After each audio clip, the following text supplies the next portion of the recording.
Well, Stanley, we had a technical glitch with the intro. It was bizarre, but we are live. Can you hear me? Oh, he can't hear me. But welcome everyone to Paranormal Rangers. We're hoping that John Dover and Michelle Miners will be joining us. Right now, it's Stanley and I. Stanley, can you hear me? I can hear you, Bill. Dude, I don't know what just happened. It was the weirdest glitch. Oh, It's really? never happened. The intro that we have for the show did not play. I was like, Oh, no. oh my gosh, that was weird. So how you been? I'm good. I'm good. Um, I have been mostly around home past couple of days. You were talking about your bike riding, and I got my treadmill cleaned up, and I did a mile and a half yesterday. I was proud of myself. So that and doing exercising and I'm actually going to share something with you. yeah, I can pull it up on my computer. Yesterday, because I do a lot of bike riding, right, right. and I went to the Ashokan Reservoir Trail in the Catskill Mountains up here. Wow. And I got to tell you, it was like a spiritual connection to it Right. because Nice. you're out there, it's beautiful. You're in the wilderness. There's not many people that are on the trail at any given time, but just to see the mountains and the beauty and to just take it all in, it was just simply amazing. I always do 360 videos, Yeah. and I'm just going to freeze frame it right here and share it with you. The problem was we're experiencing a lot of smoke from the Canadian Oh yeah. wildfire here. Yeah. It's pretty tough. Yep. Um, but like I said, I'm going to share the screen with everyone Yeah. right now. And I was on my bike. This is the Catskills. I'm on my bike. And look how beautiful this is, Stan. And everyone that's watching. For those Oh, that are listening, come to KGRA DB on Facebook, Rumble, YouTube, etc., and you can see what I'm showing on the screen. oh But wow. you can see the haze. Oh yeah, you can. You It can. was just, I mean, this would be beautiful in the fall when the leaves are turning their colors Yeah. and there's low humidity, high Yeah. visibility. This is stunning. Yeah. This is what I do. This is what I do to take myself away from everything. Right. I'm just doing me. I'm in peace. Right. It is, to me, the definition of spirituality of being at Yeah. peace with yourself and your surroundings. Well, for me, growing up, that was when I was connected to. I felt with my Creator spiritually is when I'm in nature and out there in the beauty of especially the forest areas.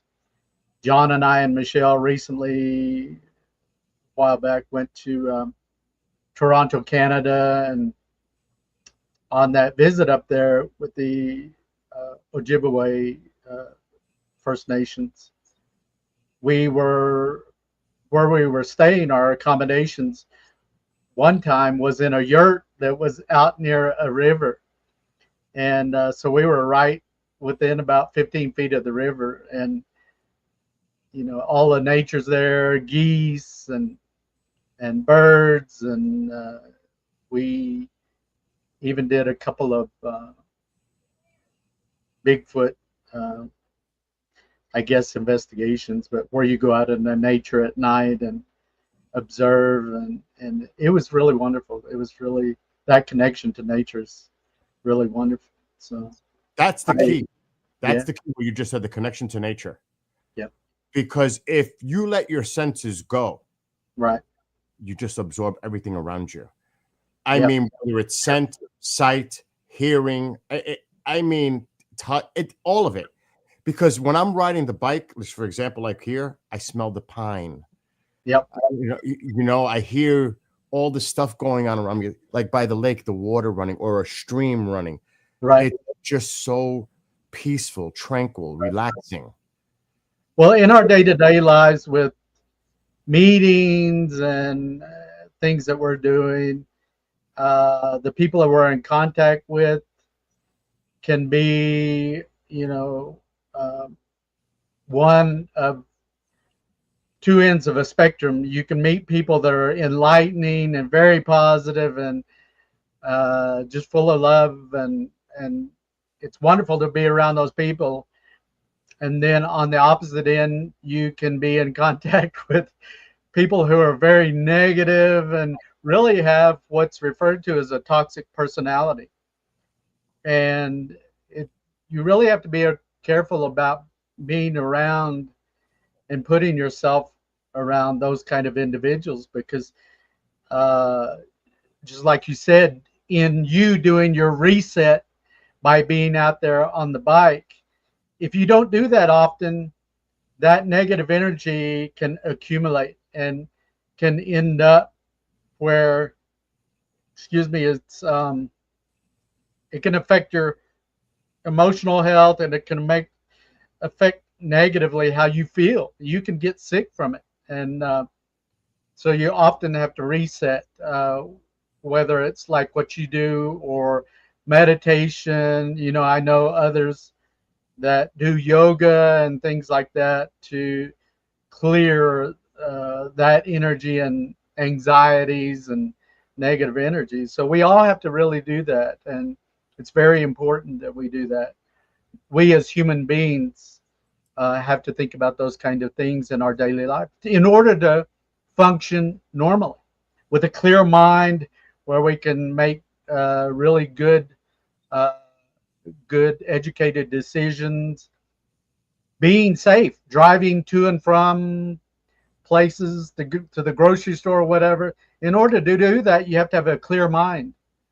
And if you're caught in this situation with all that negative energy, your brain is trying to process 99 different things at once, and it can be dangerous. You see it when you get out on the interstate, and some of the commercial truck drivers, will be veering into your lane and things like that, and because they're preoccupied and or um, they Distracted. Yeah. Yeah. so The thing is, though, like when I'm writing, I'm like, this is my way of dealing, like having a spiritual. It happened the other day too on another trail. It was just a feeling, a vibe that came into me. I had to stop on my bike in the middle of nowhere and just absorb it all. There was like a moment. It was a weird vibe that I had. But yeah, here, when you're riding a bike, and I have earbuds on, I have music going on. I do some Celtic music. I do music that's in relation to the surroundings. I'm not right, playing Metallica like I normally, I'm doing some other music. But the thing is, you're focused on riding the bike. You have to have your focus on the actual riding the bike, and you're looking around. Your mind is so in tune to what's going on around you. You don't really have time to think about anything else. You're just so focused on the moment and true, enjoying the moment. The worst thing is when this goes off, the phone, like I'm getting a message, because I can hear that through the earbuds. That's when I'm like, I wish because I can't, I really can't.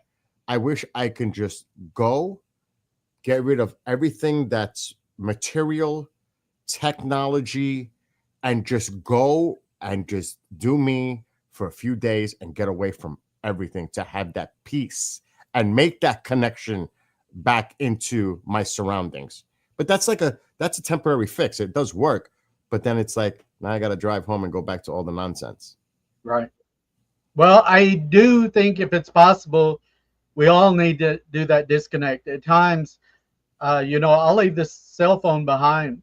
I might be uh, I might be hanging out with my sister Deborah, and just leave the cell phone behind, and it's actually a really really good thing, because you're able to converse and talk to somebody, and uh, really be in the moment in what the conversation is about, as opposed to, picking up and looking for texts and things like that. It can be toxic. I've seen where recently there are schools that are adopting a program where the kids take their phone and put it in a container and at the beginning of the day, so they don't even have the distraction of a cell phone during the day when they're at school. Yes. And me personally, I think that's a good idea. Uh, you and I, Bill, grew up without cell phones, growing up in school, and we are able to focus on our studies and learning. And I think it's very important. I think at times that cell phone can be very toxic. Yes. I want to show you another little clip. And this is the same ride from yesterday. I'm going to bring this up on the screen. Again, one of those moments. Now I got the GoPro facing this way. I mean, I can turn it, but just going over this and seeing the mountains and the beauty. And for who was it? Someone, Rainbow Food Rocks in chat, says he grew up in the Catskills, so he knows. Yeah. Or she knows. I'm not sure, but Yeah. they know that this is Right. just. It's. I'm telling you, it's just incredible. Yeah, it's beautiful. It really is, and I really really enjoy this. Oh yeah. Just it's a reconnection, and this area, like most areas, if not all, indigenous in nature. There's a lot of history here. Right. And you have to. I put myself in the thinking processes, like what was it like? Because this is frozen in time. A lot of it. Yeah. The mountains, certain areas. Because the state has protected a lot of this land. This is new. This trail is new. You can see it's recent, but I stay there and I can't imagine what it would have been like 300 years ago to be in the same spot. Right. How different things were. Right. And it was simple. Right. And that connection to the spiritual and the energy. It's not just spiritual, is the energy that you're getting, like you mentioned, not the negative. It's all positive energy. Right. And a respect for nature and the animals that dwell there. It's common, Right. It's interconnected. Yes. All absolutely. So what you just brought up brings us to our topic today, which is dealing with spiritual and energetic attachments. And so just what you've said, if we stop and realize that there have been people living on these lands repeatedly, different cultures, for thousands and thousands and thousands of years, no matter where you go, there have been so many cultures and civilizations that have occupied these lands. Well, each of us have a life force or spirit or soul or a chi, referred to by many different names within different cultures, but that energy or life force that keeps us, that when we're alive, when we're physically able to move and think, and all human beings have had that energy. And when we transition from this physical world and we leave our body and our body goes back to the earth, that energy and life force continues on. It will continue on and on and on, and it's always there. It doesn't, people like Einstein talked about energy and electricity and these kind of things. And for them, it's not something that vanishes or evaporates or disappears. electricity and energy only changes form. It's never really destroyed or anything. So that life force continues on, and our spirit continues on too. And those energies can actually attach to different objects. You look at, let's say, when you come out to Monument Valley or the Southwest, and you see these ruin sites, where you have the pictographs and petroglyphs, and you have to remember that where you have that, you also have human burial there. So Yeah. if there are artifacts and things like that on the grounds there in that region, those artifacts can have those kind of energies attached to them. So John Dover and I and Michelle, uh, we remind people that when you come out to the Southwest and other places, it's wonderful to visit those sites and learn, but you have to be aware that, especially if you're sensitive to energies, if you're a sensitive person to those kind of energy, you have to be careful, because those energies are still there at times, and can and sometimes can affect you. But you have to But be careful. Don't be collecting those artifacts, because there can be energies attached to them. mm-hmm. Yeah. Plus, I don't think it's right for people just to be taking artifacts from a place that has such oral tradition and historical Well, significance and also sacred. I mean, you're right. disturbing that. I don't think that's appropriate just to have it as a souvenir. You know what I It, mean? it's like if somebody went into a Catholic church and found an object within the church, and, oh, that's pretty, I think I'll and it'd be no different from that. And like you said, for these are sacred locations, and um, but there again too, just like we said, you can have positive and negative energies. So in our world, uh, we have today, going back, there was people like Charles Manson, and that Yeah. were serial killers or caused the death of many people.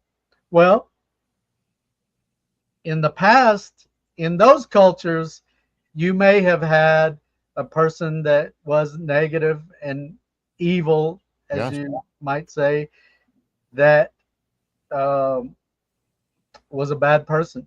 And so those energies can be in those locations too. So it's not always, just like you said, a lot of times you feel just the positive energy of being in nature and everything, but there are places, and this, like in the Smoky Mountain areas and stuff, where there are some phenomenon out there, uh, these shape shifting things. Dark Uh, forces. yes, very. And so I think, depending on the cultures and the things that transpired in those locations, we can come along and experience those kind of things today, and it's can be shocking to us, but you have to consider how many other humans have lived in that location and died, and, excuse me, and, Absolutely. all of that. So Absolutely. There's actually yeah, there's actually interesting. I didn't mean to cut you, Stan, but no, no, go ahead, Bill. there's an interesting comment coming from Kathy in chat. I'm going to put it up on the screen. Hi, Bill and Stanley. I think everyone should take an anthropology class sometime in their life, learn about ancient cultures and how modern world evolved from them. Yeah. To learn a Well, lot. I think it's important to know and respect all cultures. Yeah. I've said several times, and I think I even made the remark in my book, The Paranormal Ranger, where there was cultures like Adolf Hitler and the Third Reich and Nazis, where they wanted their society, everybody exactly the same. Everybody dressed the same. Everybody had the same look and talk, and to me, in humanity, the greatest thing is our differences. Individualism. Yes, Individuals. absolutely. Um, you look at the Mexican culture and Hispanic culture, Latino cultures, and you look at what they've contributed to society, and you look at the foods and the arts and the music. That's it's so beautiful and so wonderful, and not only with the Mexican culture, but in Italy and Greece and all of these other cultures that have contributed to mankind. And it's the differences uh, between us that's the beauty. I was raised by a mother who taught us children to respect all cultures, all peoples, and regardless of the religion or uh, even political beliefs, it doesn't matter. If somebody is in need, you as a community come together and help that person through their problems, and that's really what I think society has lost, and I we agree. really need to get back to that kind of thing. I Is agree. helping Sadly, each other. sadly, Yeah, here, and Rainbow might know this, right, being from the Catskills, right, we used to have a lot of festivals here. right. Celtic, German, and depending on where you go in the region, of Yeah, all ethnicities. I've right, gone to the powwows in Bear Mountain. right. I mean, you name it, I go to. Yeah, Why? To experience the culture, right, to enjoy the music and the food, and right, having conversation. And I'm going to tell you, every time I've gone, I've always never have I felt uncomfortable. right. It's inviting other people. They embrace it. They want people, at least in the past, they wanted people to share that. I never ever felt a negative vibe when I used to go to these festivals. Sadly, they just don't do them anymore for whatever reasons. And Right, I think that is so important to keep that going. It's because there's folks like me that want to go and experience that, like you, to right, because I think it also creates diversity and right. understanding. And I think a lot of people have the fear of the unknown because they're just not True, familiar and they true. go by stereotypes. Right, But when you experience it with folks and the culture, and you see they're people just like you, and you have a lot in right, common. Yes, right. we have our differences on how we were raised and everything else, but But you have respect for other people's opinions and their differences. and I love it. I love it. I love to embrace it. But I'm a social bee. I like to go out and do things. Right, But like you said, with the energies, right, every time when I'm going bike riding, I've never experienced yet a dark energy feeling, like a gut right, feeling. This doesn't actually happen once on a trail. right, I was going to go to a campsite. It right. was indigenous, but I didn't feel right. I didn't feel like going there. I there was something Your that told gut instinct was telling you that there is something there where um, you're in tune to that, and you have to be cautious about those energies. I left. I didn't Yeah, stay. So, right, but the vast majority, it only happened once. The vast right, majority of the time, it's like that, right, just embracing it. And like you said, it could be an energy that's affecting me that to feel and think this way. right. I don't know if it's, I don't know if this has happened to you or those that are watching right now, where you have these dreams or memories of people you've never seen, places you've never been, and I don't know exactly where that comes from or if it's coming from outward, inward, but I definitely agree with you in generations or past energies, life forces affecting an individual. Well, that deja vu that some people experience being in those locations. Some people are in tune to what they refer to as past lives and things of that nature. Sometimes I think people can have a past life. If you consider those spirits don't that they continue on, I think that energy can form, and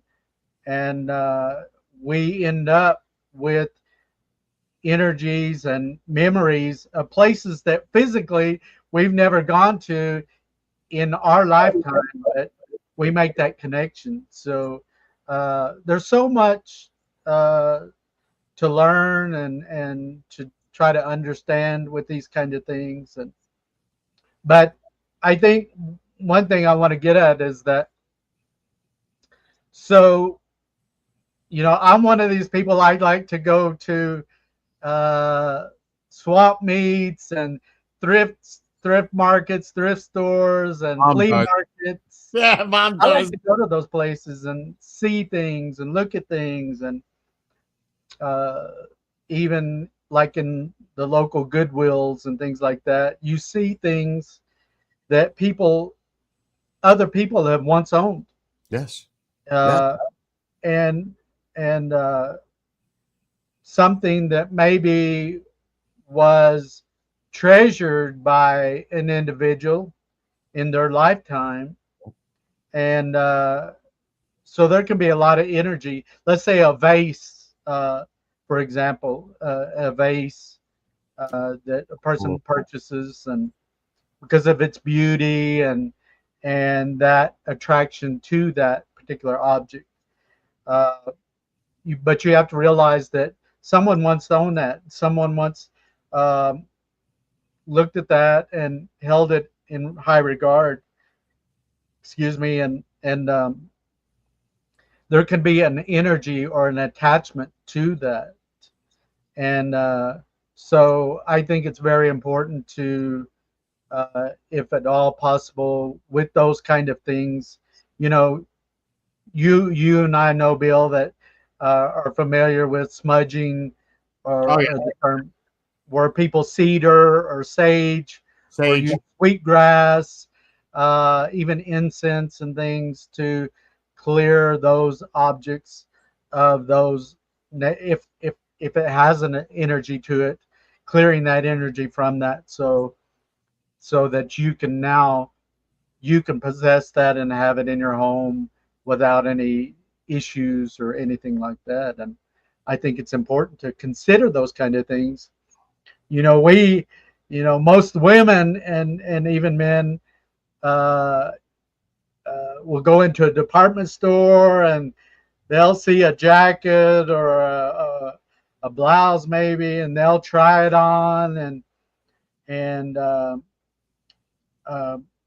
but like with the jacket, you don't know who else has put that jacket on, and you come along and put that on, and it can, if that, depending on the individual that had put that on before, it can still retain those kind of energies. So you Yeah. you just have to be cautious in those kind of things, and how we live our lives each day, and not to be paranoid. you know Me and John, in the years that we worked and conducted the paranormal investigations as rangers, we wouldn't give in to the fear that some of these objects and some of these investigations would try to elicit. Mm. And we're not going to do that. Uh, Sometimes these negative energies will try to get you to fear it, and we're not going to do that. We have a stronger faith in a higher power that will protect us in those situations. Plus, we know how to deal with those kind of things today. So, um, anyway. It's funny you say that, and I'm trying, as we're doing this, I'm trying to find the image that I have Hmm? in my bedroom. And Kathy and Chat knows this. I have a mirror, a bureau with a big mirror on it. And mom bought it in Florida. It was used. Yeah. There is definitely energy in this mirror. Oh, yeah. So much so that I actually took a photo of this mirror to show friends. And there's what looks like a man in the mirror. Yeah. So, Very possible. like you said, attachments Hmm. to things that people prior, they owned it. And it is, Yeah. it's incredible. It does exist. There's no doubt about it in my mind that this does happen. Right. attachments to items. So even when you, like you said, I enjoy going to them too, to all these thrift shops and going Yeah. all over the place. But you never know what you're getting. Right. True. You just have to be careful or cautious. I'm not saying not to frequent those places, and I'm not saying don't purchase something that you find very beautiful, and that sometimes you'll have an attraction to those things. Maybe it's a quartz crystal or something that you find, uh, and you find the beauty in that object. And uh, but just remember that there can be energies attached to that. And even I think in our last program, I brought up the Annabelle doll that was in the news recently, Yeah. which that Annabelle doll comes from an investigation that Ed and Lorraine Warren, that are no longer with us, being paranormal investigators. Um, in one of their investigations, there was the doll that was being possessed. It was originally said that the little doll had belonged to a little girl that had died, and the doll was given as a gift to an adult woman who, she loved the doll. She really liked the doll, and but it got to the point where she was treating the doll like a person, Oh my God. setting it at the table and things like that. When her and her roommate were there, and Companionship or so this doll gradually began exhibiting paranormal, where it would move and things like that, and that's where the investigators Ed and Lorraine Warren got involved with it,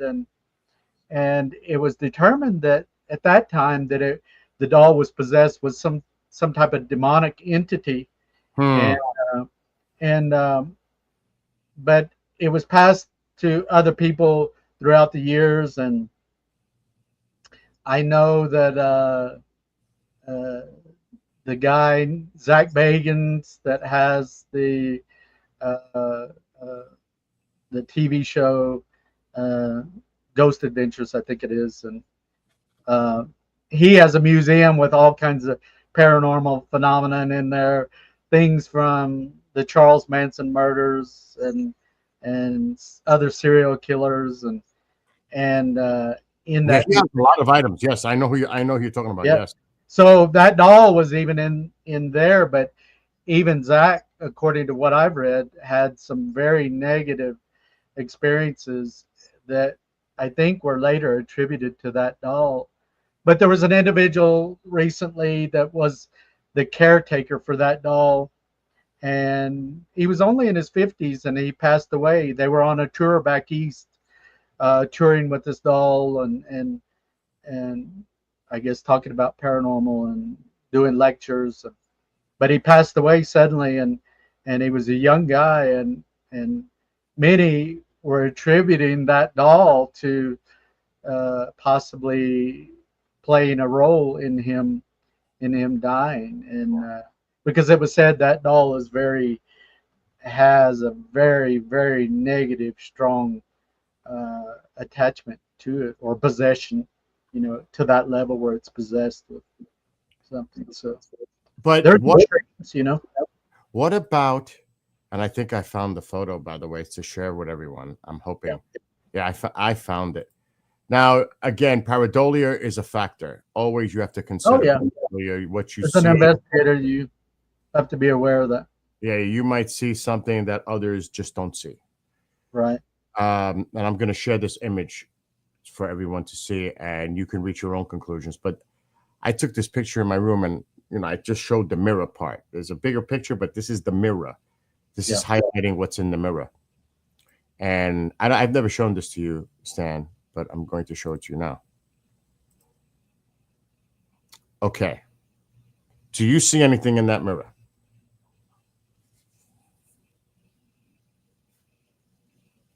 I'm not even going to tell you. So that's why I say it that way.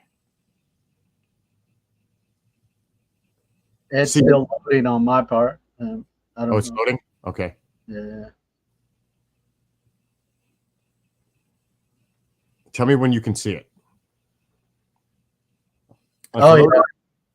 I on the I think on the screen down below. I think there's an image there, but I don't know. Okay. All right. Let me hide. Let me show you with my mouse here. Yeah. Look at his eyes, brows, nose, mouth, Oh yeah. hair, Yeah. shoulder. See Yeah. him? I Well, mean, look at that. There I is a see what freaking man in the mirror.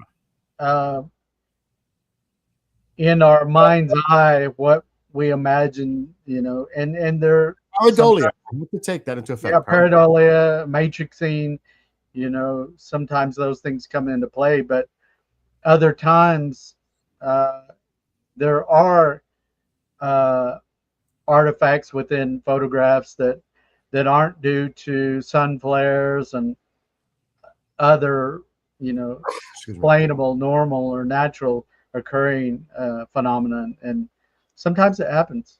Sometimes it happens, and especially with, like you said, an older dresser or armoire. It can hold a lot of beauty, but somebody else owned that at one time, and Even the way he looks, it looks like someone from the past. right, right, That's why.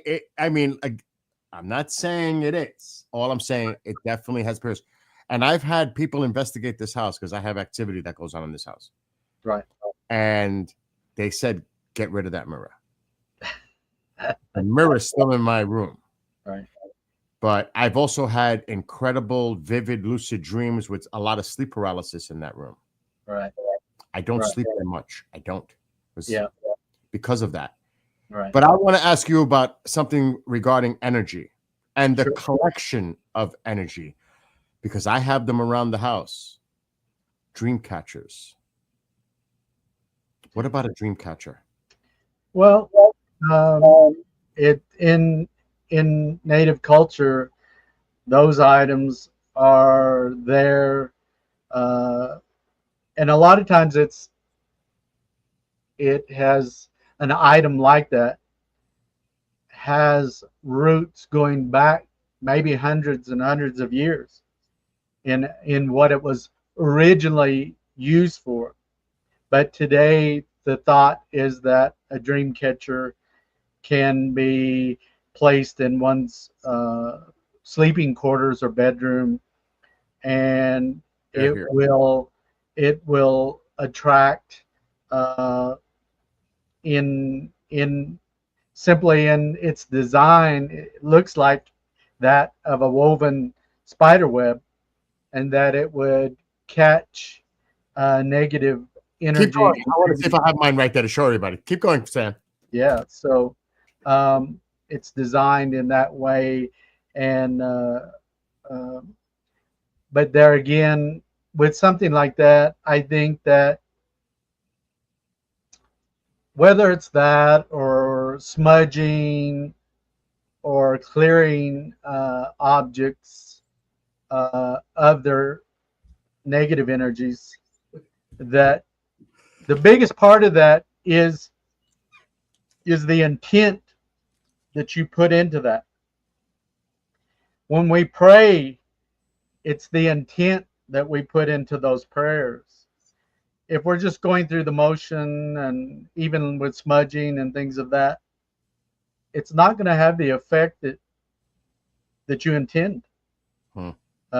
Just going through those motions, and uh, so it really a person's focus and the intention that's placed into that. So a dream catcher could serve, definitely could serve as a means of protecting one in one's bedroom. You Hmm. know, you can further that by Hold that thought. Hold that thought. You sure, can further it by mom has it in the room. She doesn't want me to touch it. yeah, But I'm going to tell you a true story where you were just going to can also hold that thought. When we had Superstorm Sandy here, yeah, a giant willow tree fell on my house. It fell on that side of the house. We had dream catchers on this side of the house. Mom, she totally is convinced that those dream catchers protected this house from getting completely destroyed. Well, again, a lot of the energy and intent that we put in those kind of things. Um, you know, recently I was gifted a little clay turtle that a special little one made for me for my birthday, and it's beautifully decorated. And but with that object, the positive energy that went into it by this child that made that object, that person is very, very special to me. And now that object that I have, uh, I've named that object, that little turtle, Scooter, and it sits in my bedroom. And for me, it serves as like the dream catcher. It's there to protect over me when I sleep. I sleep wonderful at night, even doing all of the paranormal and whatever. I sleep really, really well. And but I think it's important in how we treat these things such as crystals and other uh, special, gemstones and these kind of things. Some of them do have very special properties that we can use for protection and stuff, but you have to learn and educate yourself in what they're capable of doing and how to handle it. There's some gemstones and minerals that you can't wash, you can't expose them to water, or they'll end up melting and stuff like that. So you have to be really careful of that. So, but that's interesting what you said about the dream catchers. Oh, I believe me, I can call her and she'll tell you all about it. But I also believe, like you said, the power that you put into things, the power of prayer as well, regardless of what religion or what faith or however you view or deem spirituality to be. I am going to grab something that's going to make me emotional, and I want to share it with you and the audience. Okay. I'll just preface it by saying my brother suffered from schizophrenia. He was manic depressive. He tried to take his life a few times. Yeah. And, he did something that the doctors gave zero chance for him to survive. And I'm not going to get into details. Right. But, right. So we went to the grotto, which is a Catholic location, and we lit a candle. Yeah. And again, the power of giving, of the belief, the power of faith. I'm going to go grab this candle right now. And again, this thing, consider pareidolia. So I just want you, while I go grab it, I want you to speak about that power of faith and spirituality while I step away and grab this camera. Well, I think, each one of us have a sense of spirituality in us, even external of our individual connection to religion and the churches. And I mean, with that, we have our faith and our spiritual beliefs, but innately, we are born with a sense of spirituality and a connection to our creator that is that goes beyond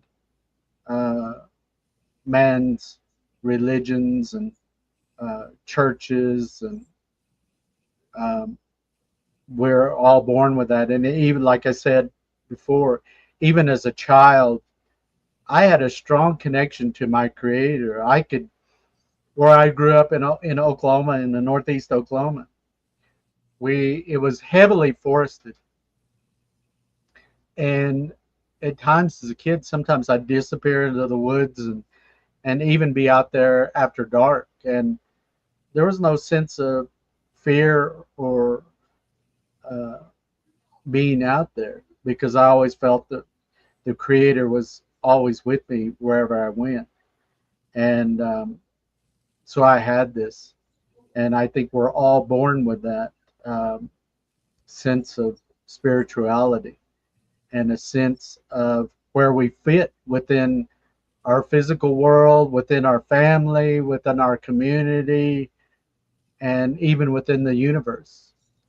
Uh, with Native peoples and First Nations peoples, there is the uh, conveying that everything is interconnected. Everything has a life force, and everything is interconnected. Uh, the trees and the plants and the animals, we're all connected to them, and there should be a respect for each of those things, and we should live our life. In Navajo, they refer to that as hajo, or having a sense of balance in every respect of your life, whether it's the foods that you eat or drink, uh, how you take care of yourself spiritually, and how you take care of yourself with what you eat. Uh, uh, we can end up, doing harm to ourselves depending on our diet and how we eat. So there needs to be a balance, and trying to have that balance in every aspect of our lives. So I think it's very important. I could not find the candle, which is not a good thing because Oh that's a no. power. Yeah, it's somewhere in this house, and Yeah. that is making me a little nervous because this is a precious artifact for us, for mom and I. But I'll Right. just describe. So usually these candles, they were blue in color, and then they when you burn them, there would be nothing there. We just on this one, it looked like it had a bishop with a woman praying. Mhm. It burnt this image into it. Wow. And my brother, he survived. He was a vegetable quadriplegic, and he survived for 4.5 years until he passed away. Wow. But the point is, the power that you give into something, Right. and the faith and the belief, and it was actually a miracle. It was a miracle that he even survived. Wow. What he endured. So maybe next time I'll look for it and we speak into chat. But also, someone mentioned in here, it's also about precognition and premonition. There's a Right. lot of times that you may have a dream, and that dream can turn into some type of reality in the future because it's happened to me. Right. I So the think the power of dreams play a really significant role in dealing with uh, the supernatural and the paranormal, and not necessarily as a negative thing, but I think that it goes beyond what we're capable of understanding a lot of times, but it does have a connection. So yeah. definitely. Well, we have about 5 minutes left. Okay. Any closing thoughts on spiritual and energetic attachments and how Well, you can prevent negative attachments? I think we're again, just to summarize, we're exposed to those kind of energies every day as we explore our lives and out there in the world, and so it's there. It's something that is real and something that is there. If you are within your home or maybe even your vehicle, you're experiencing something of a supernatural or paranormal uh, nature, a phenomenon, I would dare say that you need to step back and assess, let's say, your home. And just like you said about the dresser, look at those kind of things that are there, that that could hold these kind of attachments. And when they do, you you're basically going through and determining these things in your life. We usually in our lives we have a lot of things in our home that could potentially have those kind of energies. We have to identify um, that object that might have that energy and determine the best way to clean or cleanse that energy. Um, if we make every effort to clean that and clear it, or even have somebody else clear the object, and it still has those kind of things attached to it, then you may have to consider just getting rid of it. Uh, um, I've experienced those things. The coins that have happened to me starting in 2009. It's still there, to this day, and uh, I continue to hold on to the coins. I don't feel it's something that is negative that I have to get rid of. But hello, Michelle. Hi, Michelle. Hi, I had technical difficulties. I'm currently no. in California, in hotel and trying to connect to the internet. So our internet went down. But it's nothing like later. Yeah. Better than not being here. So well, maybe next week we have a continuation of this conversation dealing with the spiritual and energetic attachments with you and John and Stanley, of course, as well. But because we only have a couple of minutes left, but Benno from Oz says this: my brother has a rare terminal illness, so I carved a stone for him with symbols and prayed I will give it to him on his birthday. Yes, the power of that. The intention and energy you put into that, that particular object can go a long way to help individuals. And so, but yeah, I think that we can do a continuation. There's so much more. I mean, you and me, Bill, covered a lot of ground, but there's so much more that can be addressed, on this subject. So I just wish all of those, especially all of the people that commented, Bino and Rainbow Food Rocks and their families. And thank you for joining us. Thank you for being here. And thank you again, Michelle, for coming on. For like 2 minutes. All right. Well, everyone have a great night on behalf of Stanley and Michelle. Have a great night. We will see you next Wednesday, same time. So come by and we'll continue the conversation, or at least the Rangers will continue the conversation. We'll be here. Yes. And don't forget Stanley's book. Don't forget Stanley's book, Paranormal Ranger.